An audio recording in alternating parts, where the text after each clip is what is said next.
चलिए भाई, नमस्कार, गुड इवनिंग सभी को। स्वागत है आप सबका आपके यूट्यूब चैनल पर। हम लोग सेक्शन पढ़ रहे थे बेटा वॉइस का। वॉइस में हम लोगों ने कुछ इसके पहले रूल पढ़े थे और वॉइस में अब इसके आगे हम लोग स्टार्ट करने वाले हैं। ठीक है, जैसे जैसे आप आगे बढ़ते जाएंगे आपको नए नए रूल मिलते जाएंगे बेटा। ठीक है, उन सभी रूलों को हमको कवर करना है और सारे कॉन्सेप्ट को अच्छे से सीखना है, ताकि किसी भी एग्जाम में अगर क्वेश्चन पूछा जाए, ठीक है, तो वो आपका गलत ना होने पाए। ठीक है, बिल्कुल बेहद आसान सा चैप्टर है। ठीक है, सारे रूल कवर करने हैं, सारे रूलों को अच्छे से पढ़ना है। ठीक है, तो शुरुआत करते हैं। आज का रूल है बेटा, रूल क्या कह रहा है कि जब सेंटेंस में सब्जेक्ट हो लेकिन ऑब्जेक्ट ना हो। ठीक है, एक बेहतरीन सा कॉन्सेप्ट है, बेहतरीन सा सेंटेंस है। ठीक है, इसको सीखना है। जब सेंटेंस में सब्जेक्ट हो लेकिन ऑब्जेक्ट ना हो, इसका मतलब है कि सेंटेंस में आपका कर्ता होगा यानी सब्जेक्ट होगा। ठीक है, बट नो ऑब्जेक्ट, लेकिन उस सेंटेंस में ऑब्जेक्ट कोई भी ना होगा लेकिन कर्म कोई भी ना होगा। ठीक है, सेंटेंस में आपको सब्जेक्ट मिलेगा लेकिन आपको ऑब्जेक्ट नहीं मिलेगा। तो ऐसी स्थिति में उस सेंटेंस का पैसिव वॉइस आप कैसे बनाओगे जब सेंटेंस में सब्जेक्ट हो और ऑब्जेक्ट ना हो। जैसे पहला सेंटेंस हमने लिखा वी नो। ठीक है, ये एक्टिव सेंटेंस है जिसका हिंदी में अर्थ क्या है, हम जानते हैं। ठीक है, वी नो, वी सब्जेक्ट है बेटा, नो क्या है बेटा, वर्ब है। दे से, वे कहते हैं, दे सब्जेक्ट है और से वर्ब है। वी होप, हम उम्मीद करते हैं, ये सब्जेक्ट है और ये वर्ब है। वी बिलीव, हम विश्वास करते हैं, वी सब्जेक्ट है, बिलीव आपका वर्ब है। पीपुल से, लोग कहते हैं, पीपुल सब्जेक्ट है और से क्या है बेटा, वर्ब है। तो हमको करना क्या है बेटा कि जब आपके सेंटेंस में सब्जेक्ट हो लेकिन वर्ब सॉरी ऑब्जेक्ट ना हो, सब्जेक्ट हो और वर्ब हो लेकिन ऑब्जेक्ट ना हो, तो ऐसे सेंटेंस का पैसिव वॉइस बनाने के लिए क्या करोगे। जब सेंटेंस में सब्जेक्ट है लेकिन ऑब्जेक्ट नहीं है, जैसे हमने सेंटेंस में लिखा पीपुल से। ठीक है, सेंटेंस हमारे पास क्या है बेटा, लोग कहते हैं। अब इसका पैसिव वॉइस बनाओगे, सेंटेंस लिखा गया कि लोग कहते हैं, इसका पैसिव वॉइस बनेगा तो ये कहा जाएगा कि ऐसा कहा जाता है। लोग कहते हैं अर्थात ऐसा कहा जाता है। हम जानते हैं अर्थात ऐसा जाना जाता है। हम उम्मीद करते हैं अर्थात ऐसी उम्मीद की जाती है। तो इस तरह से पैसिव वॉइस आप बनाओगे। तो इसका पैसिव वॉइस जब बनाओगे तो इस सेंटेंस में सब्जेक्ट आपका पीपुल है, से वर्ब है, ऑब्जेक्ट कुछ भी नहीं है।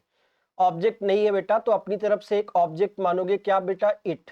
ठीक है, और यहां पर वर्ब की कौन सी फॉर्म है, फर्स्ट फॉर्म। और जब वर्ब की फर्स्ट फॉर्म होती है तो इज एम आर ही यूज करते हैं, इट इज। और एक पैसिव वॉइस हमेशा कौन सी फॉर्म लेता है, थर्ड फॉर्म लेता है। तो इसमें से आपका वर्ब है और इसकी थर्ड फॉर्म क्या हो जाएगी बेटा, सेड, इट इज सेड। ठीक है, जब इधर से कुछ गया नहीं तो उधर से कुछ आने की पॉसिबिलिटी नहीं है। ठीक है, इस सेंटेंस में जब ऑब्जेक्ट ही नहीं है तो ऑब्जेक्ट सब्जेक्ट के रूप में नहीं जाएगा और सब्जेक्ट ऑब्जेक्ट के रूप में नहीं जाएगा, लेन देन का होगा ही नहीं।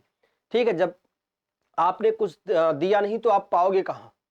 ठीक है, तो वो चीज आपको याद रखना है। लोग कहते हैं अर्थात ऐसा कहा जाता है। पीपुल से, इसका पैसिव वॉइस क्या बना, इट इज सेड, ऐसा कहा जाता है।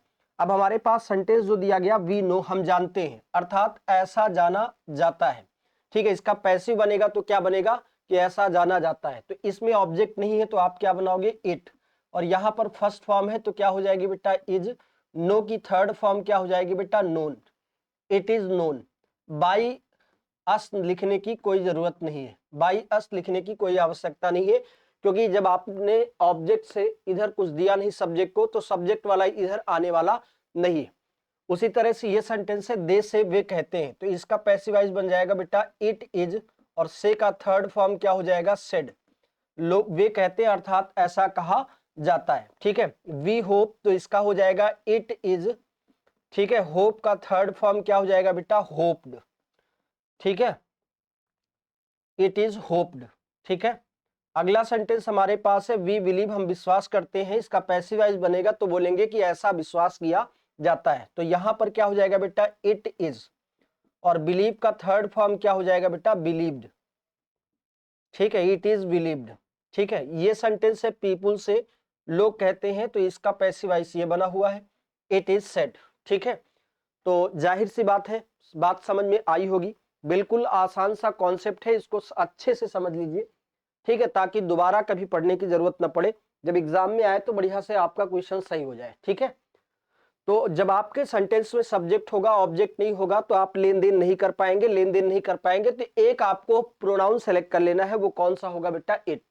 और टेंस के अकॉर्डिंग आप हेल्पिंग वर्ब लगा देंगे और एक पैसिव वॉइस हमेशा कौन सी फॉर्म लेता है, थर्ड फॉर्म। ठीक है, अब इसी रूल को बेस बना करके बड़ा सा सेंटेंस आपसे पूछेगा, इतना छोटा सेंटेंस नहीं पूछेगा। अब इसी को बेस बना करके वो बड़ा सा सेंटेंस पूछेगा, तो कैसे पूछेगा, ध्यान दो इधर। जैसे सेंटेंस आपके पास पहला लिखा गया, पीपुल से लोग कहते हैं दैट की द अर्थ इज राउंड, पृथ्वी गोल है। लोग कहते हैं कि पृथ्वी गोल है। ठीक है, अर्थात ऐसा कहा जाता है कि पृथ्वी गोल है। लोग कहते हैं कि पृथ्वी गोल है, तो इसका पैसिव वॉइस क्या बनेगा, ऐसा कहा जाता है कि पृथ्वी गोल है। दूसरा सेंटेंस है वी नो, हम जानते हैं, that the earth is round. ठीक है, हम जानते हैं कि पृथ्वी गोल है, अर्थात ऐसा जाना जाता है कि पृथ्वी गोल है। तीसरा सेंटेंस है वी नो, हम जानते हैं, that some boys grow wise early. हम जानते हैं कि कुछ बच्चे जल्दी परिपक्व हो जाते हैं, जल्दी मैच्योर हो जाते हैं। तो इसको पैसिव वॉइस में बोलोगे, ऐसा जाना जाता है कि कुछ बच्चे जल्दी परिपक्व हो जाते हैं। दे से, वे कहते हैं, that it is hot today. वे कहते हैं कि आज बहुत गर्मी है, या आज गर्मी है, तो आप कहोगे कि ऐसा कहा जाता है कि आज बहुत गर्मी है। ठीक है, तो आपको इतने का ही पैसिव वॉइस बनाना है पीपुल से। तो इसका पैसिव वॉइस बनाओगे तो क्या हो जाएगा बेटा, इसका पैसिव वॉइस बनाओगे तो क्या हो जाएगा, एक प्रोनाउन आप सेलेक्ट करेंगे, और वो प्रोनाउन आपके पास कौन हो जाएगा बेटा, इट, है ना। यहां पर हो जाएगा बेटा क्या, इट, और फर्स्ट फॉर्म है तो इज हो जाएगा, और से का थर्ड फॉर्म क्या हो जाएगा बेटा, सेड। फिर क्या लगा दोगे, दैट। पूरा सेंटेंस कॉपी कर लीजिए, तो दैट द अर्थ, ठीक है, फिर हो जाएगा बेटा इज राउंड। ठीक है, दूसरा सेंटेंस है वी नो, तो इसका हो जाएगा इट इज, नो का थर्ड फॉर्म क्या हो जाएगा बेटा, नोन। फिर हो जाएगा दैट, पूरा कॉपी कर लीजिए, द अर्थ इज राउंड। ठीक है, उसी तरह से आगे के सेंटेंस भी आपको बनाने हैं, है ना।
चलिए आगे चलते हैं बेटा, थोड़ा सा गौर करते हैं, है ना।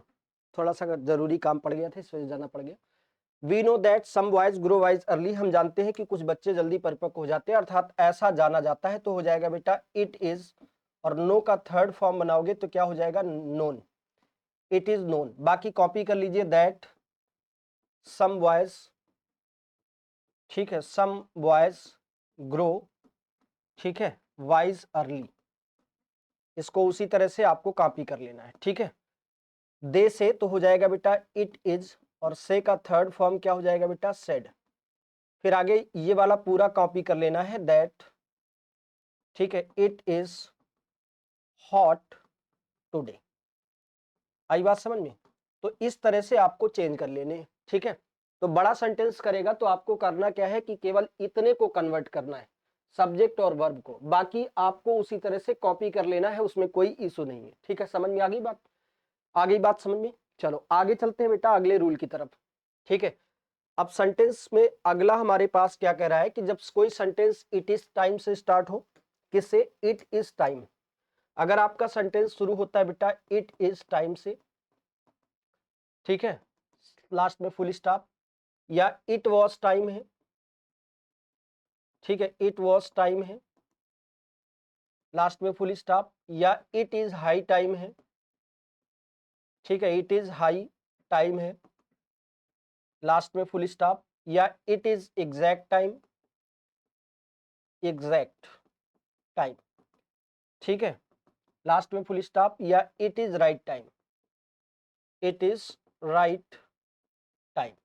इनसे अगर आपका सेंटेंस अगर कोई भी स्टार्ट होता है तो उनका पैसिव वॉइस बनाने के लिए सबसे पहले आप क्या करोगे?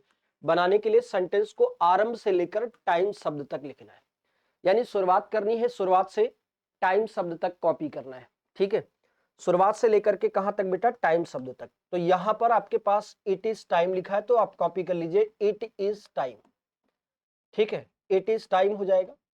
सेंटेंस क्या लिखा है? It is time to open the shop, ये दुकान खोलने का वक्त है, तो इसका पैसिव वॉइस बनेगा तो हो जाएगा ये दुकान को खोले जाने के लिए वक्त है, तो इट इज टाइम। ठीक है, तो टाइम शब्द तक लिखते हैं, फिर अपनी तरफ से फॉर लिखकर, तो अपनी तरफ से क्या लिखोगे बेटा? फॉर। उसके बाद लिखा है ऑब्जेक्ट को लिखते हैं, ऑब्जेक्ट इस सेंटेंस का क्या है बेटा? शॉप, तो हो जाएगा फॉर द शॉप, ठीक है, फॉर द शॉप। अब बचा क्या है बेटा? इस तत्पश्चात टू के साथ बी लिखकर वर्ब की थर्ड फॉर्म लिखते हैं। हमने पढ़ा है बेटा कि अगर टू होता है तो टू के साथ तो हम बी लिखते ही लिखते हैं, टीबी, है ना। और एक पैसिव वॉइस हमेशा कौन सी फॉर्म लेता है? थर्ड फॉर्म, तो उसका ख्याल रखेंगे। तो सबसे पहले हम क्या करेंगे बेटा? ठीक है, सेंटेंस को शुरू से लेकर के टाइम शब्द तक लिखेंगे, इट इज टाइम, फिर अपनी तरफ से क्या लगा देंगे बेटा? फॉर।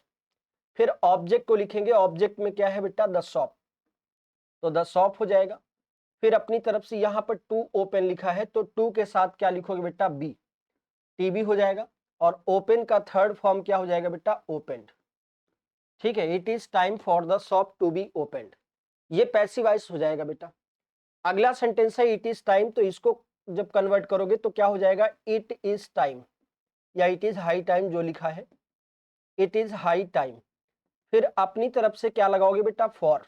फॉर लिखने के बाद ऑब्जेक्ट को उतारो, ऑब्जेक्ट में क्या है बेटा? The lesson, for the lesson, ठीक है।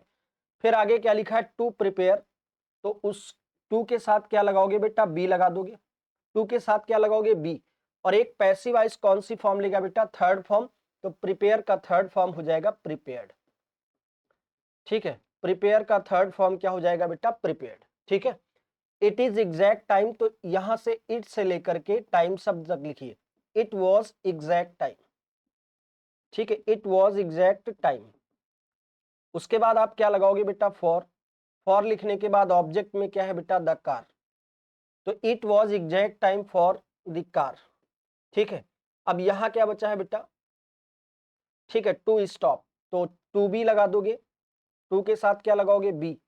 और स्टॉप का थर्ड फॉर्म क्या हो जाएगा बेटा? स्टॉप्ड, ठीक है। आई बात समझ में? क्लियर हुआ? एक और सेंटेंस देखते हैं, जैसे हमने लिखा it is right time, it is right time to close the window, ठीक है। सेंटेंस क्या कह रहा है? It is right time to close the window, ये खिड़की खोलने का सही वक्त है, सॉरी, खिड़की बंद करने का सही वक्त है। It is right time to close the window, तो यहां पर हम लोग शुरू से लेकर के टाइम शब्द तक कॉपी कर लेंगे। तो यहां पर क्या हो जाएगा बेटा? इट इज राइट टाइम, ठीक है, इट इज राइट टाइम। फिर क्या लिख दोगे बेटा? फॉर। ऑब्जेक्ट में क्या लिखा है बेटा? द विंडो, तो द विंडो इधर हो जाएगा, ठीक है, द विंडो। अब क्या बचा बेटा? टू क्लोज, तो टू के साथ क्या लगाओगे? बी, तो टू बी हो जाएगा। और एक पैसिव वॉइस कौन सी फॉर्म लेगा? थर्ड फॉर्म, तो थर्ड फॉर्म आप लिख दीजिए क्लोज्ड, ठीक है, टू बी क्लोज्ड।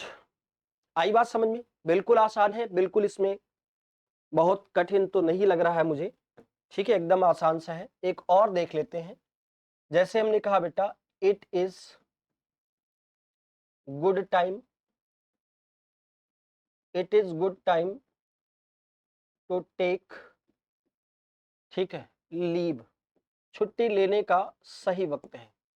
तो इट इज गुड टाइम, ठीक है, टू टेक लीव, तो इसका बनाओगे तो क्या हो जाएगा बेटा, शुरू से लेकर के टाइम शब्द तक लिखना है, तो हो जाएगा it is good time, it is good time, फिर क्या लिखोगे, फॉर, फॉर लिखने के बाद ऑब्जेक्ट में क्या है, लीव, तो लीव हो जाएगा बेटा। अब बचा क्या है बेटा, टू टेक, तो टू के साथ क्या लगाओगे, बी, टू बी हो जाएगा, और टेक का थर्ड फॉर्म क्या होगा, टेकन, टू बी टेकन, ठीक है।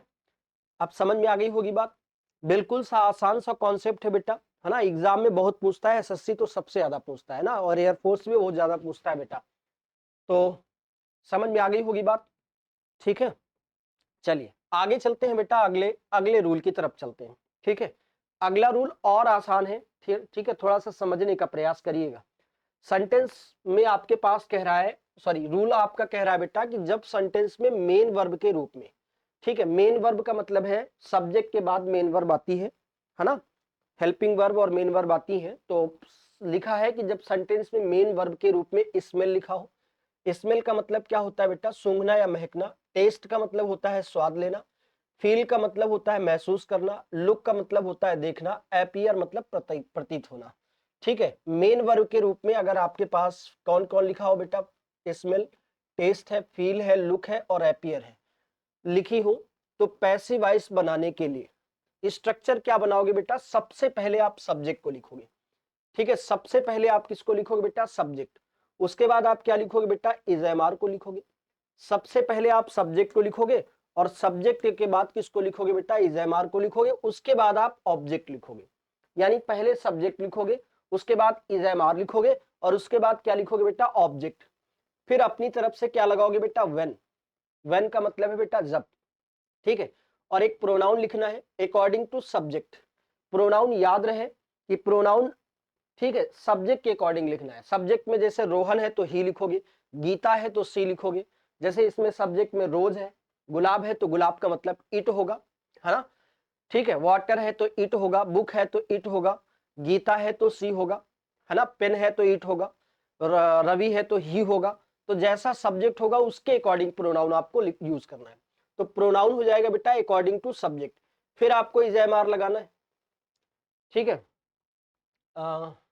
इजएमआर लगाना है, और एक पैसिव वॉइस हमेशा कौन सी फॉर्म लेता है बेटा, वर्ब की थर्ड फॉर्म, तो वर्ब की थर्ड फॉर्म तो आपको शामिल करना ही करना है, ठीक है, ये वर्ब की थर्ड फॉर्म तो लगाना ही लगाना है, एक पैसिव वॉइस हमेशा कुछ भी बदले चाहे ना बदले, पैसिव वॉइस में हमेशा वर्ब की थर्ड फॉर्म कांस्टेंट रहती है, बाकी चीजें जो होती है कभी यूज होती है कभी नहीं यूज होती, कभी सब्जेक्ट नहीं रहता कभी ऑब्जेक्ट नहीं रहता है, ठीक है, लेकिन वर्ब की थर्ड फॉर्म हमेशा हर सेंटेंस में आपको मिलेगी अगर पैसिव वॉइस बनाएंगे तो, ठीक है, तो उसको तो हमेशा ध्यान रखिए कि वर्ब की थर्ड फॉर्म आपको लगाना ही लगाना है, ठीक है।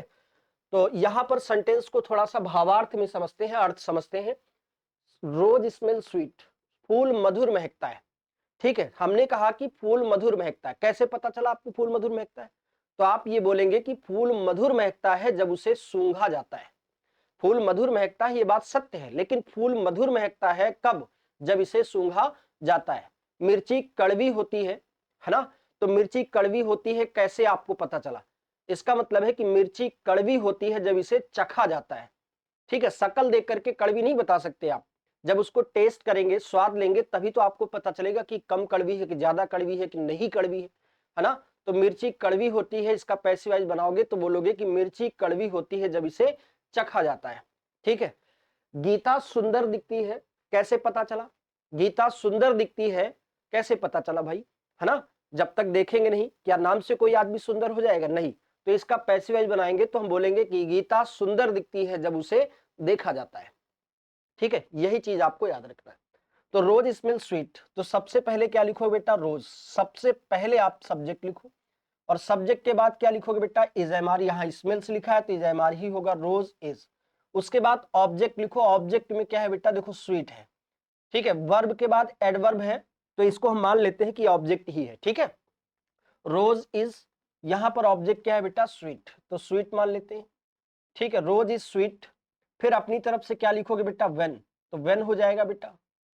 ठीक है, अब एक प्रोनाउन यूज करोगे according to subject, according to subject pronoun use करोगे। रोज लिखा, रोज का मतलब गुलाब और गुलाब का मतलब इट है बेटा, तो इट, फिर आप लिखोगे इज। ठीक है, और एक पैसिव वॉइस हमेशा कौन सी फॉर्म लेगा, थर्ड फॉर्म, तो स्मेल का थर्ड फॉर्म क्या हो जाएगा बेटा, स्मेल्ट हो जाएगा, है ना। हालांकि अगर हम सब्जेक्ट वर्ब और ऑब्जेक्ट की बात करें तो किसी भी सेंटेंस का सब्जेक्ट कोई नाउन या प्रोनाउन होता है, ऑब्जेक्ट भी कोई नाउन या प्रोनाउन होता है, लेकिन हम अपने अकॉर्डिंग इसको सेट करके रखते हैं कि ताकि हमारा जो है पैसिव वॉइस गलत ना बने। ठीक है, ये ऑब्जेक्ट तो नहीं है, इसको ऑब्जेक्ट नहीं कह सकते हैं, क्योंकि वर्ब के बाद एडवर्ब आता है ना बेटा, तो ये एडवर्ब है, लेकिन इसको हमने अपनी भाषा में बोल दिया कि ये ऑब्जेक्ट है। ठीक है, हालांकि ये ऑब्जेक्ट नहीं होता है। ठीक है, स्वीट कोई ऑब्जेक्ट थोड़ी ना है। किसी सेंटेंस का सब्जेक्ट और ऑब्जेक्ट जो होता है कोई नाउन या प्रोनाउन होता है। ठीक है, तो अपनी सुगमता के लिए हम लोगों ने इसको ऐसे स्ट्रक्चर में प्रस्तुत किया है। ठीक है, रोज स्मेल स्वीट, तो हो जाएगा rose is sweet when it is smelt.